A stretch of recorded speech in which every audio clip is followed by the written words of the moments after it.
ആരെ മുമ്പിൽ അണിഞ്ഞൊരുങ്ങേണ്ടത്?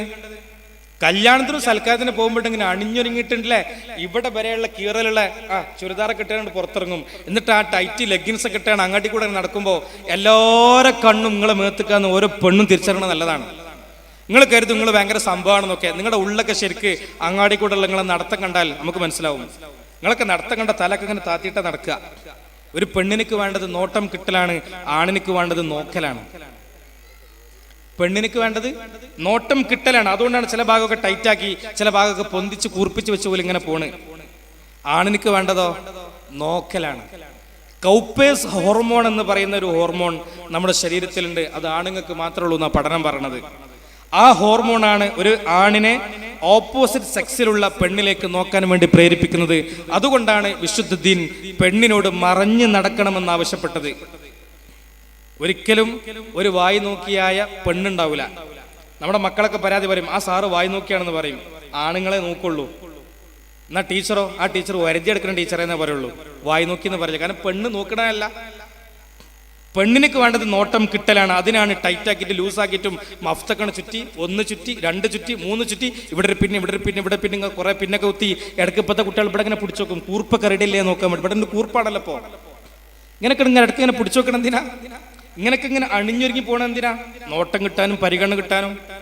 അത് ബസ് സ്റ്റോപ്പ് ആരെങ്കിലും കൊടുക്കുന്നതിന് മുമ്പ് വാപ്പിയും വീട്ടിലെ ആങ്ങളും ഇമ്മൊക്കെ മോളെ നന്നായിട്ടുണ്ട് കേട്ടോ എന്ന് പറഞ്ഞ് സമാധാനിപ്പിച്ചിട്ട് കുട്ടീന് ദാഹം തീർത്തു കൊടുത്താൽ ബസ് സ്റ്റോപ്പിൽ നിന്ന് കിട്ടിയ പിന്നെ അങ്ങോട്ട് ചിന്ത പോവില്ല. മനസ്സിലായുണ്ടോ? അത് നമ്മളായിട്ട് തീർത്തു കൊടുക്കണം. മോളെ നന്നായിട്ടുണ്ട് കേട്ടോ, നീ ഇന്നലെ ചുറ്റി സ്കാർഫ് ഉണ്ടല്ലോ, എനിക്ക് ഭയങ്കര ഇഷ്ടമായി. മോളെ ഈ ഡ്രസ്സ് നിനക്ക് നന്നായി ചേരുന്നു കേട്ടോ, എൻ്റെ മോള് നല്ല ഭംഗിയുണ്ടെന്ന് പറഞ്ഞ് ഒന്ന് ചേർത്ത് പിടിച്ച് ആ നെറ്റിയിലൊരു മുത്തം കൊടുത്താൽ അവളുടെ മനസ്സിന്റെ ദാഹം തീരും.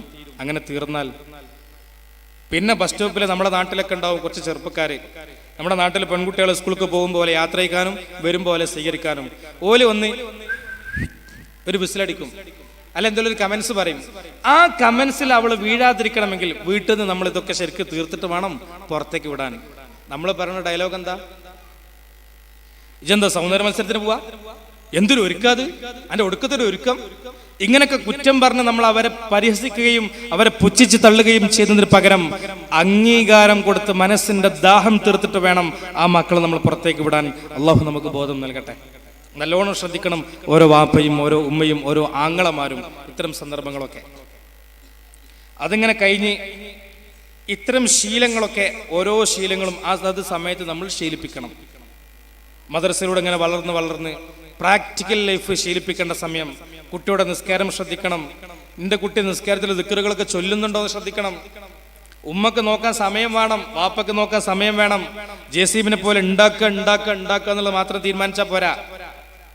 ഉണ്ടാക്കിയവരെ നന്നായിട്ട് വളർത്താനും കൂടെ. കുറെ പൈസ ഉണ്ടാക്കിയാൽ പോരാ, മക്കളെ നന്നായി ഉള്ളവരെ നന്നായി വളർത്താനുള്ള സമയം നമ്മൾ കണ്ടെത്തണം. അതിനു വേണ്ട സംവിധാനങ്ങളൊക്കെ നമ്മൾ ചെയ്യണം. ഉമ്മ നന്നായിട്ട് ഇത്തരം വിഷയങ്ങളൊക്കെ ശ്രദ്ധിക്കണം. അങ്ങനെ ശ്രദ്ധിച്ച് നമ്മളിങ്ങനെ വരുമ്പോൾ നമ്മുടെ കുട്ടി ഇങ്ങനെ കൗമാരത്തിലേക്ക് എത്തുന്നു. സമയം വൈകിയത് കൊണ്ട് ഞാനിങ്ങനെ കൗമാരത്തിലേക്ക് വേഗം അടിച്ചു വരികയാണ്. നമ്മുടെ കൗമാരത്തിലുള്ള മക്കൾ ഇന്ന് അഭിമുഖീകരിക്കുന്ന പ്രധാനപ്പെട്ട 3 പ്രശ്നം, 3 ലഹരി എന്ന് പറയുന്നത്, ഒന്ന് ഡ്രഗ് അഡിക്ഷനാണ്. രണ്ടാമത്തത് IAD എന്ന് പറയുന്ന ഇന്റർനെറ്റ് അഡിക്ഷൻ ഡിസോർഡർ ആണ്. മൂന്നാമത്തത് ലവ് അഫെയർ അഡിക്ഷനാണ്. നിങ്ങൾക്ക് മനസ്സിലായോ? ഡ്രഗ് അഡിക്ഷൻ എന്ന് പറഞ്ഞാൽ ലഹരി ഉപയോഗങ്ങൾ, നമ്മളെ കഞ്ചാവ്, മദ്യം, മയക്കുമരുന്ന്, പാൻമസാല, ഹാൻസ്, ഇത്തരം തുടങ്ങിയിട്ടുള്ള സംഗതികൾ വ്യാപകമായിട്ട് നമ്മുടെ കൗമാരത്തെ പിടിച്ചു കുലുക്കുന്ന സംഗതി. രണ്ടാമത്തത് mobile addiction, internet addiction disorder IAD. വ്യാപകമായിട്ട് ഇന്ന് കുട്ടികൾ അത്തരം വിഷയത്തിൽ പോയിക്കൊണ്ടിരിക്കുന്നു. മൂന്നാമത്തത് വ്യാജ പ്രണയങ്ങൾ. വ്യാജം എന്ന് പറഞ്ഞൂടാ, അല്ലെങ്കിൽ ഒരു അൺവാണ്ടഡ് അൺമെച്യൂർഡ് അഫയേഴ്സ്. ഈ 3 നമ്മുടെ കൗമാരത്തിൽ നിന്ന് വല്ലാണ്ട് പിടിച്ചു കുലുക്കുന്നുണ്ട്. ഇവിടെ ഒരു വാപ്പയുടെ റോൾ എന്ത്, ഒരു ഉമ്മയുടെ റോൾ എന്ത്, ഒരു ആങ്ങളുടെ റോൾ എന്ത്, ഇതാണ് ഞാൻ പറയാൻ ശ്രമിക്കുന്നത്. ഇൻഷാ അല്ലാഹ് ഇത് 3 പറഞ്ഞ് നമുക്ക് അവസാനിപ്പിക്കാം. അള്ളാഹു തൗഫീഖ് ചെയ്യട്ടെ. അള്ളാഹു നമുക്ക് ബോധം നൽകട്ടെ. ഒന്ന്, ലഹരി വ്യാപകമായി കൊണ്ടിരിക്കുകയാണ്.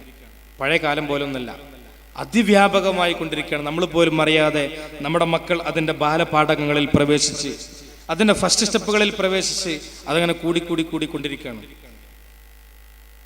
ലാസ്റ്റ് സ്റ്റേജിലേക്ക് എത്തുമ്പോഴാണ് നമ്മൾ അറിയുക. അങ്ങനെയാണല്ലോ കേരളത്തിന്റെ ഒരു കൾച്ചർ. നമ്മുടെ കുട്ടിക്ക് എന്തെങ്കിലും സംഭവിച്ചു കഴിഞ്ഞാൽ സ്കൂളിലെ മാഷ് പറഞ്ഞാൽ നമുക്കതിന് വിശ്വാസമാവില്ല. എന്റെ കുട്ടി അങ്ങനെ ഒന്നും ആവില്ല. അങ്ങാടിയിലൊരു കുട്ടി വേണ്ടാത്ത രൂപത്തിൽ കണ്ടാൽ എന്താടാ ഇവിടെ എന്ന് ചോദിച്ചാൽ പിറ്റേന്ന് ഓന്റെ വാപ്പ വന്നിട്ട് നമ്മളോട് ചൂടാവുകയാണ്. ഇജിന്റെ കുട്ടീന്റെ കാര്യം നോക്കണ്ട, എന്റെ കുട്ടീന്റെ കാര്യം നോക്കിയാൽ മതി, എന്റെ കുട്ടീനെ ഞാൻ തന്നെ നോക്കിക്കോളാം. സോഷ്യൽ പാരന്റിങ് ഒന്നും ഇല്ല എന്നർത്ഥം. ശരിയല്ലേ? സാമൂഹികമായ പ്രതിബദ്ധത ഉണ്ടോ? പരസ്പരം ആരാന്റെ കുട്ടികളെ പറഞ്ഞു കഴിഞ്ഞാൽ പിന്നെ വലിയ പരാതിയാണല്ലോ.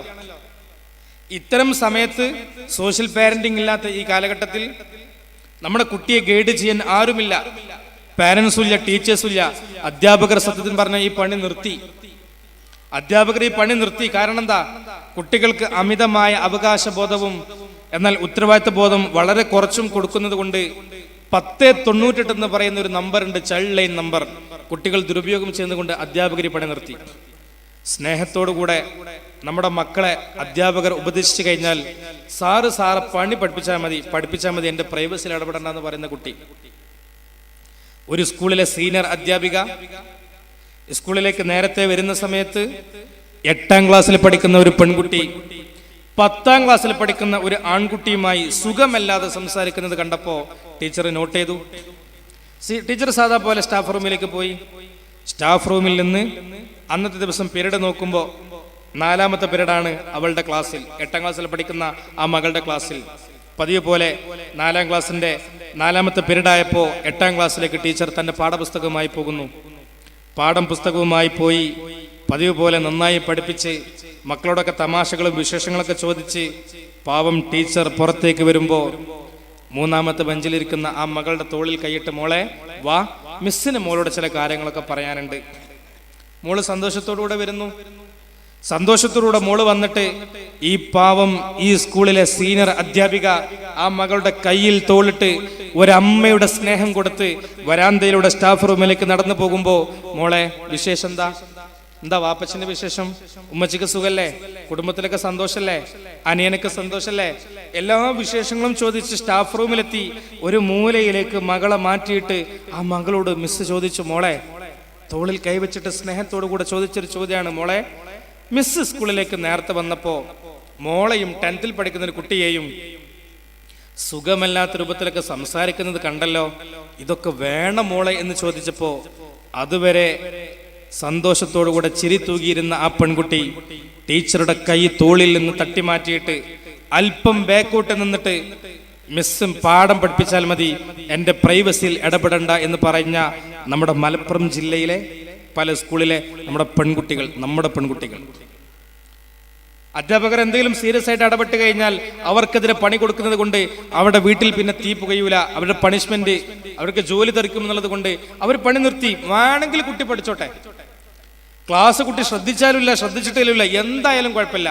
പ്രത്യേകിച്ച് ഗവൺമെന്റ് സ്ഥാപനങ്ങൾ, പിന്നെ ഇതാണെങ്കിൽ പ്രൈവറ്റ് ആണെങ്കിൽ മാനേജ്മെന്റും പ്രൈവറ്റും കാര്യങ്ങളൊക്കെ ആണെങ്കിൽ അവരാദ്യ രക്ഷിതാക്കളോട് പറയും, ഞങ്ങൾ നിങ്ങളെ കുട്ടികളെ തല്ലും, നല്ലോണം തല്ലും, അതിന് പറ്റെങ്കിൽ ഇവിടെ കൊടുന്നാക്കിയാൽ മതി എന്ന്. LP സ്കൂളും UP സ്കൂളും ഗവൺമെന്റ് സ്കൂളാണ്, പിന്നെ ചോദിക്കാനും പറയാൻ ആളില്ലല്ലോ. അധ്യാപകർ കുടുങ്ങിപ്പോവാണ്, ഒന്നും ചെയ്യാൻ വയ്യ.